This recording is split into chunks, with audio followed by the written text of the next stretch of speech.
Tonight's next speaker. She has journeyed from business and law into yoga and meditation. The best trip ever, I think. And she's now handcrafting healing bombs using ingredients sourced from our local community. What drives Jodi is her curiosity. She's passionate about supporting local farms, exploring nutrient-dense foods, and discovering how we can all step into the best versions of ourselves. She's naturally reflective and believes deeply in the power of community connection. She knows that real transformation happens when we all come together. Please welcome JodiGunn as she presents Creating Confidence and Overcoming Overwhelm. Ironically, why journaling doesn't work. But magic words do. Thank you, Jodi. Take it away. And that's not weird there? Well,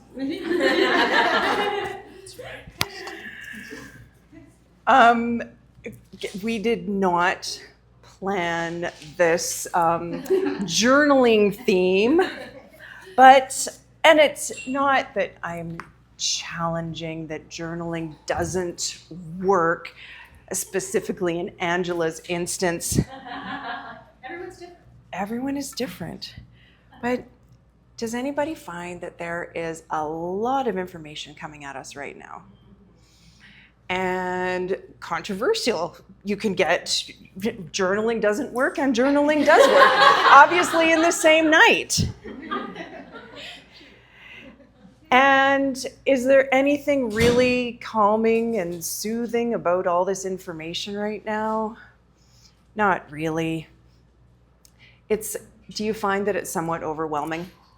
Yeah, it is. My name is JodiGunn, and I am curious about how things really work. I'm curious about how food systems create robust communities.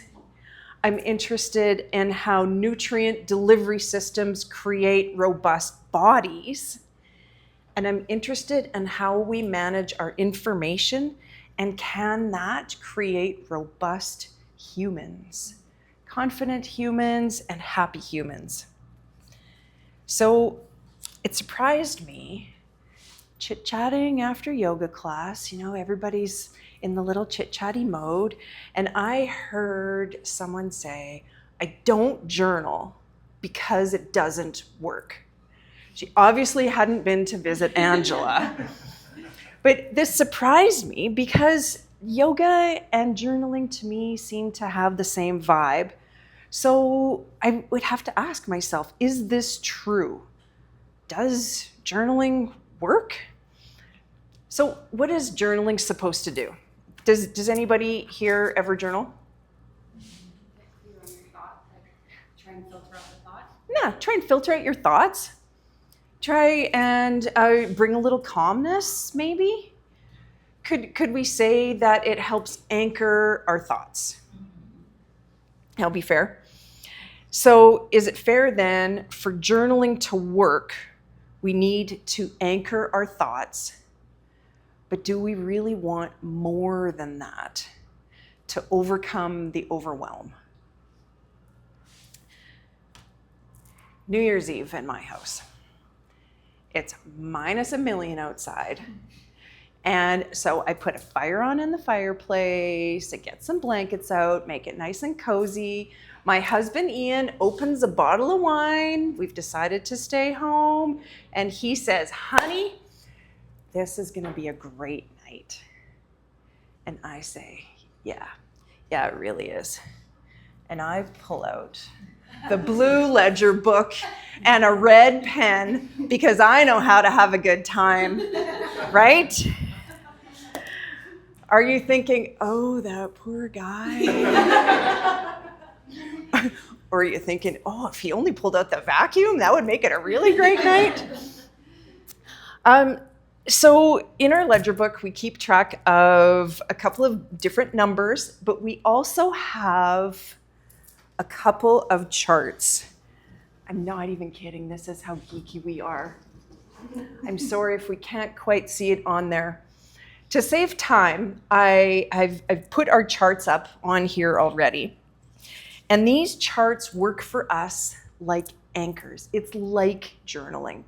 So we've got two charts, one of the pillars, and we take a look, we have a conversation around what does our mental health, physical health, financial health look like? What do our relationships look like? And what does work look like right now? Because if we have all of these strong and at 100%, then we've got a strong home. Does that kind of make sense? Now, of course, this is the masculine version, all straight and linear, and then you've got to have the female version. It's the same but different. On your target, you can create your own target where you've got your values around the outside. We've got family and financial, because this is part of what we're keeping track of. It's also about our resources. That's important to us. Our friends, community, work, and service. And so what we talk about is, what does it look like when we're on? What does the best version of ourselves look like? And what does it look like when we're off target? Because being off target is a real invitation to anchor in to what our values are and come back into the best version of ourselves. So I have a third chart. So in this chart, can you see, love? I call this the happiness curve. So up on top, we've got happiness, and these are then events over time. So when we're riding the curve at the top, we are on target. We are the people that we want to be. And then life happens. Some sort of fear, guilt, shame, so much information, the overwhelm. So what if Ian had said to me, what if he had looked at my book and said, your book is stupid, you are stupid, I'm going out. He didn't say that, but we've all had experiences where things are going fine and then we end up here in the pit. So at this point, we've got 3 different directions to go. 2 of these diverge away from our true selves, and one of them moves toward back up the happiness scale. But let's talk about these 2 divergent ways. The first one is escaping and avoiding. Does anybody do any of this ever? Yeah. Does anybody have a favorite way? Because some of the common ways are, let's eat something, let's drink something, let's have more wine, let's shop, let's scroll on our phones. There's one. So everybody has different versions, and it can be an escape or distraction for a minute, or a week, or a year, or a decade, and we don't get back onto our happiness curve until we do a something. So another way we go away from ourselves is a control or power version. So if we're on our own curve, other people are on their own curve. They're happy, they're experiencing things, they're sad, they're doing their own things. And the way that control works on our graph for now is that we step off and we steal other people's happiness. So I could have turned around and said to Ian, fine, I'm going out too, and I don't know when I'll be back. How horrible is that, hey? But that's even pushing him further down to push myself up. And we see this in all different ways. I believe Alex is going to talk about our friends, the Rockefellers, who do love to steal power from others. So, what's the third path? Are you thinking she went on and on about these charts and journaling, and can she circle back, please? So I would like to invite you to not take these two divergent paths, but I'd love you to choose magic. Abracadabra, which makes no sense whatsoever until you know that it means I create what I speak. So it's not I create as I sit alone and journal. It's I create as I go to Angela and talk about what I've journaled. It's I create when Ian and I work on our little plan together. It's create and speaking to someone. So journaling doesn't work by itself. It does work when we are anchored in what is important to us. Whatever your pillars are, whatever your target is, once you're anchored in that, it's then taking that into the world. So it's anchoring and creating.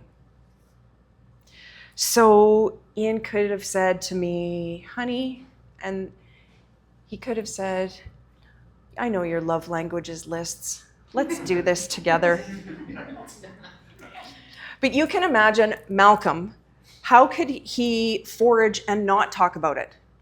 Yeah, I don't know if you even can forage. And there's Angela and Jen and Vivian and Jill and all of our people here at the Light Cellar. How can they create herbal concoctions and not talk about them? That's what's important to them. And when they take it out into the world and talk about it, that's when we create the happiness. That's when we create the community. So what is important to you? What are you anchored in? What is on your pillars or on your target? What to you is the best version of yourself? Because that pit is going to come. That information overload is going to come. The fear, the guilt, the shame, that's going to come. So will you escape? Maybe for a few minutes, but will you escape and avoid it for a really long time? Or will you put somebody else down and make yourself built up? Or will you use your magic? I really invite you to use your magic to move through the pit and overcome the overwhelm with confidence. So I ask you to ask yourself, what is your abracadabra?